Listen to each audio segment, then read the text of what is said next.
Bugun sizlarga Texnomartdagi eng baquvvat smartfonlarni ko'rsatib bermoqchiman.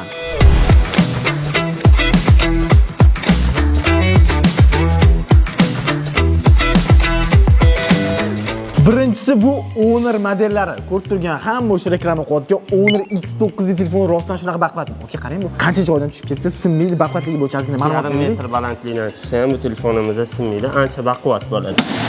Voy, bunaqa udarda telefon o'zi oddiy telefon sinib ketadi. Ko'rishingiz mumkin, hech narsa qilmagan. Men bittadan tashlab sinarmikin? Yo'q. Endi smartfonni bo'yin barobar balandlikdan tashlab ko'rmoqchiman. Bemalol ko'rishingiz mumkin. Sindi o'manchi bu telefon. Voy, sinmagan ko'rishingiz mumkin. Rostdan bu telefon baqadi. Okey? Bu suvda ishlash qanaqa? Suvda ishlaydi. Suvda bemalol 88 gradusgacha bo'lgan suvda bemalol ishlatsa 88 gradus issiq suv ichida bemalol ishlatsa bo'ladi. Undan tashqari qarang, telefonni muzning ichiga solib qo'yib, muzlatib qo'ysa-chi. Unda ham bo'ladi, -1 gradusgacha bo'lgan suvda bemalol ishlab beradi. Videosini qo'yamiz, ko'rishingiz mumkin. Ko'p blogerlar buni reklama qilgan, muzga solib turib, muzdan yorib ham ishlatib ko'rishgan smartfon to'liq ishlagan. Bu Honor X9D telefoni. Aytmoqchi, buni xarakteristikalari bo'yicha ozgina ma'lumot bering. Bu telefonimizda protsessori Snapdragon 6 Gen Tor bilan jihozlangan bo'lib, operativkasi 12 operativka hamda 8 operativkalarga bor. Endi qarang, bu biz xohlagan o'yinlarni ham bemalol o'ynasa bo'ladi bu telefon. Bemalol PUBG Mobile Legends degan o'yinlarimizdan o'ynasangiz bo'ladi. Ularda 60 FPS gacha ochib bera oladi. 60 FPS gacha ochib bera oladi. Zo'r. Sizlar bu telefonni xarid qilgan bo'larmidinglar? Buni kommentariyaga yozib qo'yinglar. Ikkinchisi bo'lsa yana o'sha Honor kompaniyasidan Honor 400 modeli. Aka qarang, bu telefonni baquvvat. Hozirgi paytda ko'raman, Honor hamma telefonlar shunaqa baquvvat chiqyapti. Bu ham shunaqa baquvvat. Bu modelimiz ham baquvvat hisoblanadi. Buni ham hozir urib ko'rsam bo'ladimi? Bemalol. Qattiq urdimmi yo sizlarni? Sekin urdingiz. Kelinmaga ostida beraman. Qani? Voy! Telefonni ko'rishingiz mumkin. Bemalol ishlayapti. Telefonga o'q uzsa ham nimadir bo'ladimi? Shu menga rosa qiziqyapti. O'q o'tmaydi-yu, lekin telefon buzilishi mumkin. O'q o'tmaydi, lekin telefon buzilishi mumkin. Qaranglar. Mana shu videoda mingta like qilib beringlar. Mana shu telefonga rostdan o'q uzib ko'rmoqchiman. Nimadir bo'ladimi yo'q-ku? Menga rosa qiziqyapti. Agar sizlar ham ko'rmoqchi bo'lsanglar, da shu videoning like-ini mingta qilib tashinglar. Mana shu telefonga o'q uzib ko'ramiz. Endi buni balandlikdan tashlab ko'rsam bo'ladimi bemalol? Odam qanaqadir cho'chiyapti. Shuncha balandlikdan tashlayman. Yoni bilan tushdi lekin. Ko'rsating yonlarini. Ko'rishingiz mumkin. Telefonga hech narsa qilmadi, hali kadr uzmadik bo'lmasam. Aytmoqchi, bu telefonning kamerasi ham ancha zo'r ishlangan. 200 megapiksel bo'ladi. 200 megapiksel. Ya'ni shu yerdan turib, kameraga yaqinlashtirsam bo'ladi. 30x gacha yaqinlashtirib beradi. Uzoqlashayotgan, kameraga rot ko'ryapsizlarmi? Honor 400 modeli bu. Sizlarga qaysi biri ko'proq yoqdi? Honor X9 yoki Honor 400 modeli? Menga ikkalasi ham yoqdi lekin. Undan tashqari bu smartfon baquvvatligidan tashqari, buni ko'plab sun'iy intellekt modellari bor. Uni sizlar Texnomart do'koniga kelsanglar batafsil tushuntirib berishadi. Sizlarga yana bir ma'lumot uchun video qo'yib berishimiz mumkin. Yana bitta baquvvat modellarimizdan bittasi bu Honor X7D modelimiz. Bu modelga biz hattoki o'q ham uzib ko'rganmiz. Mana videosini qo'yib beramiz, ko'rishingiz mumkin. Shaxsan o'zim bu modelga o'q uzganman.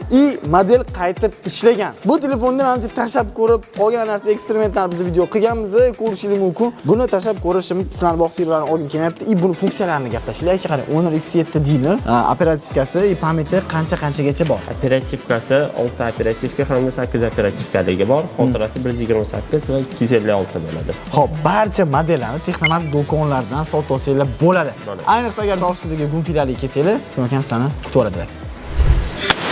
Navbatdagi baquvvat sinmas telefonimiz bu Vivo V60 seriyasi bo'ladi. Vivo V60 seriyasi. Ushbu telefon, qarang, okey. Bu telefon eshitishim bo'yicha garantiya beriladi sinmasligiga. Agar sinib qoladigan bo'lsa, nimalar bor, servislari bor dedingiz? Qarang, agar ushbu smartfonni xarid qiladigan bo'lsanglar, Texnomartdan 6 oy ichida o'zingizlarning aybinglar bilan ham ekran sinib qolsa, 6 oy ichida servis sentrdan bepulga ekran almashtirish imkoniyatingiz bo'ladi. 2 yil kafolat beriladi. Qachonki ekran singan holatda olib borsanglar, 6 oy ichida bepul almashtirishdan tashqari, almashtirib berguncha ketgan vaqtga sizlarga qo'shimcha ishlab turishligi smartfon beriladi servis center tarafdan. Keyin har oy 25-dan 30-gacha borib bepulga chexol, ustiga laminatsiya qildirsanglar bo'ladi. Ushbu karta bilan har qanaqa aksessuarga imtiyozli Lekin menimcha-chi, telefon xarid qilishga arziydi. Telefonning narxi haqida ma'lumotni faqatgina Texnomart do'koniga kelib turib bilishinglar mumkin. Ushbu telefonni o'yinlar uchun ham, qolgan barcha hozirgi zamonaviy programmalar uchun ham javob beradi. Bemalol sifatga javob beradi, bemalol kelib suvdan, changdan himoyasi bor. Suvdan, changdan himoyasi bor. Suvga ham tiqib bemalol ishlatsanglar bo'ladi. Nimadir bo'ladigan bo'lsa, qo'rqmasdan servisga murojaat qilishingiz mumkin. Agar men hozir telefon sotib olib, ko'chaga olib chiqib, atilab sindirib qo'ysam, servis buni tuzatib beradi. 100%. 100%. Sinmaydigan telefonlar doim qimmat bo'ladi. Budjetli varianti ham bormi deyotganlar uchun Vivo V60 Lite. Xuddi shunga o'xshagan servis bularda ham bor. To'g'rimi aka? Yangi telefonni ham sindirib qo'ysa yoki biror narsa bo'lsa, albatta, Texnomart do'konlaridan ushbu Vivo V60 Lite smartfonni xarid qilganingizda ham mana shunaqa kartochka beriladi. Bu karta bilan sizlar servis sentrdan 6 oy ichida, hattoki o'zingizlarning aybinglar bilan ekran sindirganingizda ham bepulga almashtirish imkoniyatingiz bo'ladi. 2 yil kafolat bo'ladi rasmiy va har oy bepul g'ilof ustiga zashniy plyonka qildirsanglar bo'ladi. O'zini aksessuarlar uchun individual skidkalar beriladi. Gap yo'q. Menimcha telefon sotib olishga arziydi. Narx-navolarda shunga o'xshagan kerakli informatsiyalarni Texnomart do'konlariga kelib bilib olsanglar bo'ladi. Oppo A6 Pro. To'liq suvga so'rdim, ko'ryapsizmi?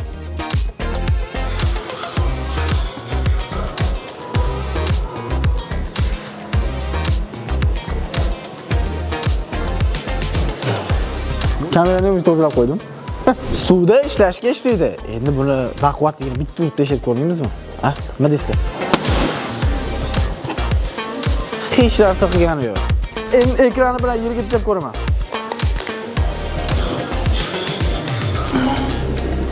Ko'rishingiz mumkin, smartfonga hech narsa qilmadi. Operativkasi 8 GB, pamyat 256 GB. 7000 amper batareyka. Ya'ni bu telefonni siz 3-4 kun ham menimcha ishlatsangiz bo'ladi. Chunki bunaqa quvvatni, bunaqa kichkina telefonga sig'dirib qo'yishgan. Videoni ko'rgan bo'lsangiz, sразу like bilan podpiskani bosib qo'yinglar. Agar shu videoda 1000 ta like yig'iladigan bo'lsa, har bir smartfonlarni ko'chaga olib chiqib, bitta haqiqiy testdan o'tkazmoqchiman. Bu video sizlarga qiziq bo'ladi deb o'ylayman. O'shaning uchun ham videoga like bosinglar, kanalga obuna bo'lib qo'yinglar.